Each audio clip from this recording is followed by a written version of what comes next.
여러분 안녕하십니까, 진성호입니다. 오늘 윤석열 대통령이 헌법재판소의 첫 번째 탄핵 변론 기일에 완전히 기습을 했습니다. 자, 어제까지도 헌법재판소의 재판관들은 전원회의를 통해서 오늘 윤석열 대통령 측이 이 첫 번째 변론 기일에 불참할 경우의 대응책을 마련하는데 분주했습니다. 또 그동안 관련 서류를 보냈는데 송달이 되지 않자 송달이 된 것으로 간주한다고 했습니다. 완전히 지금 윤 대통령 탄핵 이 재판을 신속하게 하기 위해서 안간힘을 쓰는 모습입니다. 그런데 윤 대통령 측이 오늘 변호인단을 선임했습니다. 그리고 오늘 오후 바로 이 헌법재판소 심리에 참석하겠다고 전격 발표했습니다. 지금 더불어민주당 이재명 대표, 헌법재판소 모두 당황하는 기색이 역력합니다.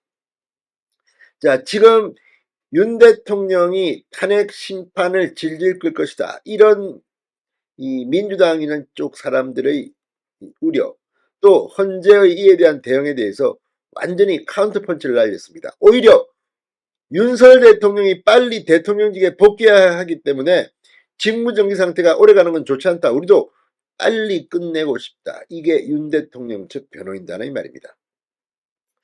자, 이 탄핵 심리가 시작되면 앞으로 어떤 일이 벌어질지 모릅니다. 그러나 필요한 절차는 공정하게 다 밟아야 합니다.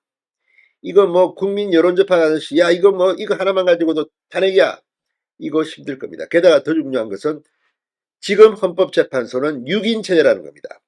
문재인 전 대통령이 임명한, 직접 추천해서 임명한 문영배 헌법재판소 소장 직무대행조차도 6인 체제로 결론을 내릴 수 있는지에 대해서는 계속 회의 중이라고 했습니다.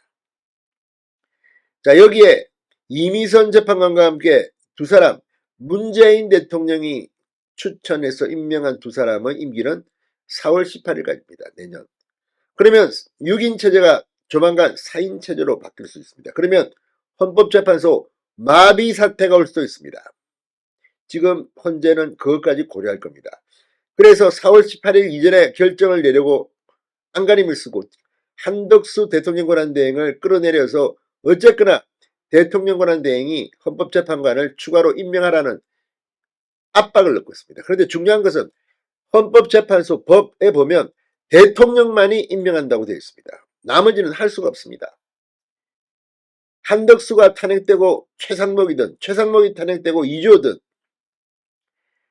헌법재판관을 추가로 임명하지 않으면 윤 대통령의 헌법재판소 심리는 중단될 것 같습니다. 자, 이런 가운데 오늘 윤갑근 변호사, 이 윤석열 변호인단에 전격 합류한 윤갑근 변호사가 방금 전 입장을 밝혔습니다. 입을 연 겁니다. 뭐라고 했을까요? 진성호의 융단 폭격 시작합니다.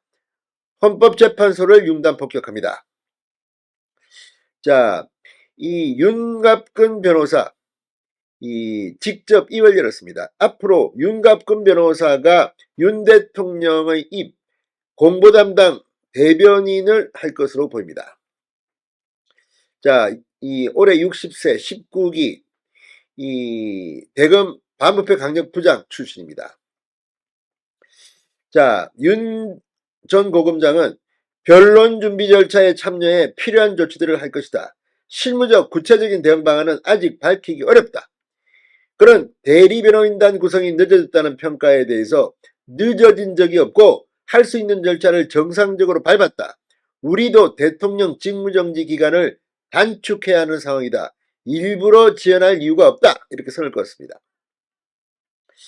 자, 수사보다 헌재 탄핵 심판에 우선 대응하겠다는 방침을 밝힌 윤 대통령이 직접 출석해 변론에 나설 가능성도 큽니다.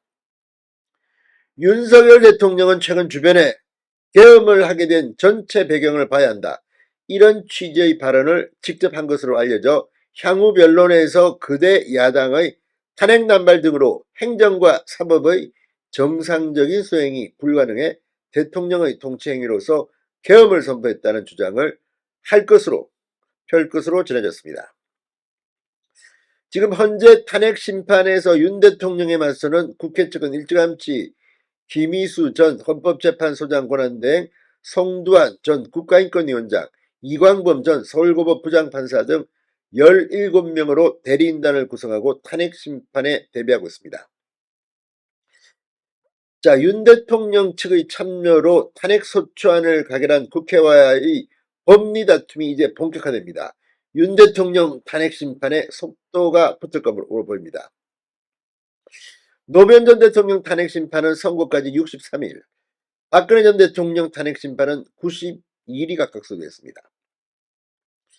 자, 지금 이제 첫 변론 준비기를 앞두고 윤석열 대통령 측은 오늘 오전까지 대리인 선임은 물론 탄핵 관련 서류 수령까지를 거부해 반쪽기 우려가 끊이지 않았습니다. 그러나 바로 윤 대통령 측은 기습을 했습니다.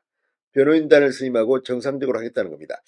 실제 어제 헌법재판소는 긴급 재판관회의를 열고 향후 재판 진행 계획과 불출석 시 대응 방안 등을 논의했습니다. 그러나 윤 대통령이 마지막 순간 대리인을 선임하면서 변론기일 진행 외 서류 송달 등 절차도 정상적으로 진행될 것으로 보입니다. 자, 아무튼 지금 이 대구 고검장을 지낸 윤곽근 변호사 외에도 이번 헌법재판소 심리의 키 플레이어는 이 헌법재판소 공보관 출신 배보윤 변호사입니다. 박근혜 전 대통령 탄핵 당시 헌법재판소 공보관이었습니다. 자, 지금 일부에서는 윤 대통령이 변호사를 못 구해서 쩔쩔매고 있다, 7억을 준다는데도 안 한다. 그러나 변호인단은 꾸려졌습니다. 앞으로 헌법재판소에서 어떤 일이 벌어질까요? 지금 6인 체제로 결정이 안 된다, 결정이 안 난데 4월 18일까지 이대로 가게 되면 4명이 됩니다. 윤 대통령은 임기를 채울 수도 있다는 말까지 나옵니다. 조기 대선 물 건너갔다는 말도 나옵니다. 이재명 대표 지금 큰일 났습니다. 진성호의 융단 폭격이었습니다. 여러분 감사합니다.